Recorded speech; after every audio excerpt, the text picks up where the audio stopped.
Kevin, always great to get you on Real Vision. Great to see you again. So just to set people up for our conversation, it's going to be about social tokens, communities, and stuff that I've spent a long time thinking about. I've been interviewing people on Real Vision. I've thrown Hugh Hendry down the rabbit hole where he's gone down this. I've tried to reach out to thought leaders, whether it's Jared Dicker or Packy McCormack or Rolf Hoffer. But the guy I actually speak to all day about it with is actually you. We did a small piece on this on the NFT week to talk about NFTs as well. But I think people hear me talk a lot about this, but I think they really need to hear what your views on this is, because I think it's going to be fascinating. Also, it would also be useful to explain what you guys do at Delphi in this space as well, so people kind of can frame some of that.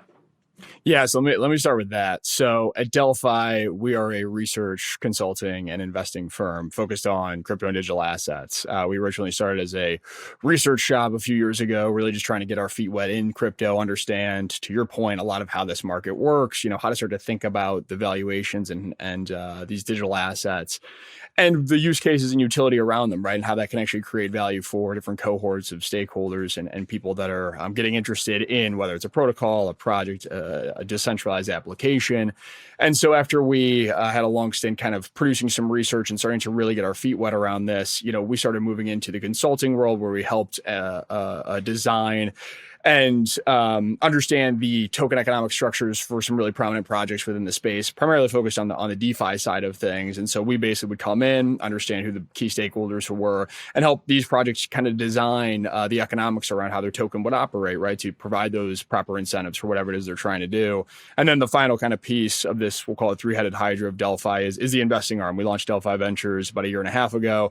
And so basically that just allows us to provide that financial capital alongside the intellectual capital that we at Delphi have been doing for a few years now. And so what's really interesting about this kind of new segment of this market, right? And I'll caveat that it's not necessarily new in the sense of NFTs and even the concept of DAOs have been around for a long time now, but you're really starting to see this start to go, let's say, more mainstream, because I think the infrastructure and the utility around some of these things, you're actually starting to have applications, and the infrastructure is at a point where people can coordinate and come together and build some really, really unique things with, let's say, a community DAO or a social token at the center of it.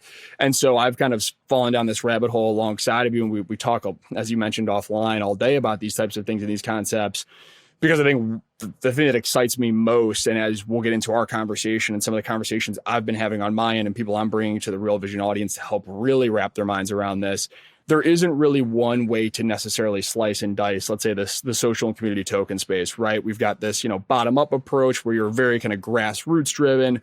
And then you have some type of, let's say, community DAO structure that forms around an idea, a mission, an early cohort of people.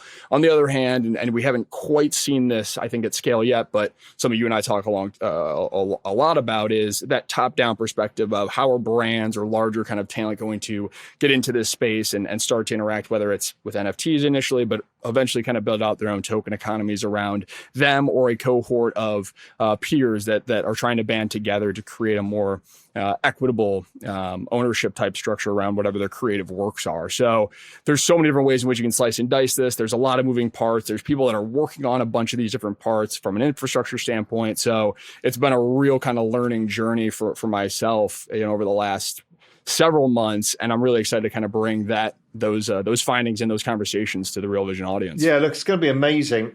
Let's talk a little bit about this kind of, and this is, I think Jared Dicker was very involved in this and a bunch of others. This is the DAO structure, the kind of community based around people with like-minded objectives, whether it's media or stuff like that. It's kind of a nation thing. Talk about this, because a lot of people won't understand this at all, but it's becoming more prevalent as a structure. So talk about that and how that works in this whole thing.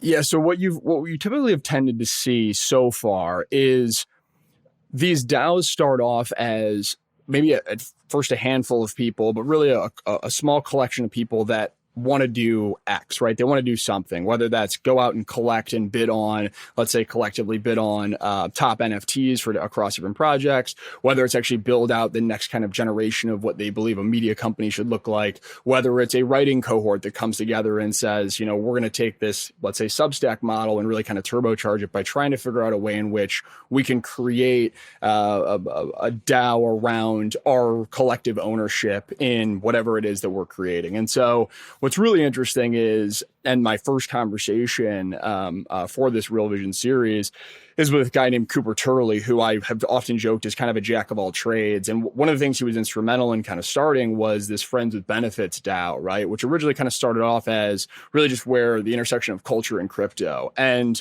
what's been really interesting is the way in which this is developed is first you start with this early kind of cohort of people who are just like-minded, like you mentioned, right? And you don't necessarily know exactly what it's going to look like. And as you start to scale out and bring more people into that, under that umbrella, right? And bring them into these DAOs type structures, what's really interesting is you start to see them almost organize in a much more fluid and flexible way compared to a traditional company, right? So now when you look at Friends with Benefits and the FWB token that kind of governs that and provides those incentives for people to be involved, they're doing a handful of things on the media front. They're now building out their own kind of applications. And so the way in which I think is good to think about this is, somebody said in a traditional kind of startup model, right, you're trying to find that community for the whatever product or service you're bringing to the market, right? And in this world, it's almost kind of flipped on its head where you have this community of people that, again, are like-minded or are interested in some type of collective creation.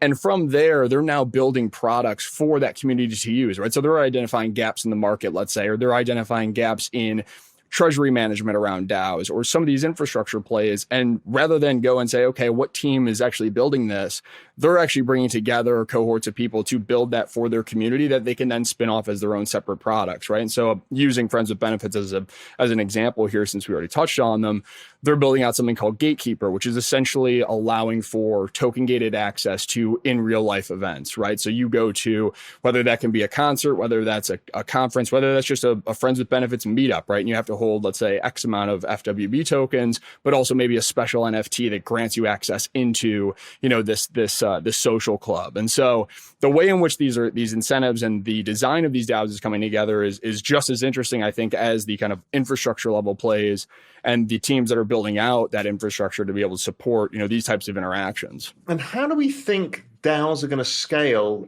in actually operating these communities? Because it's kind of weird because it's part communism, part free form, part guild. I mean, there's different models of how to look at this.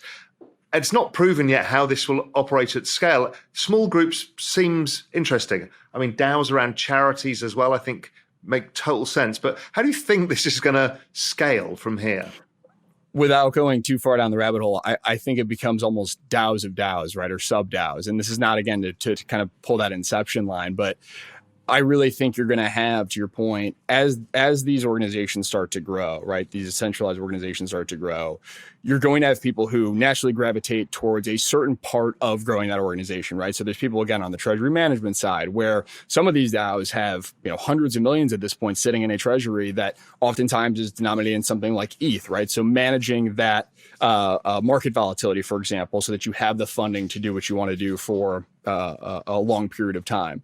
Treasury management is a really interesting one. Just general governance, right? And being able to reward contributors who are coming in and providing some type of value add, whether it's on the creative side, somebody coming in and a videographer who's creating content to promote whatever this community is focused on, right? Or what are the creative works or collections of this community is focused on.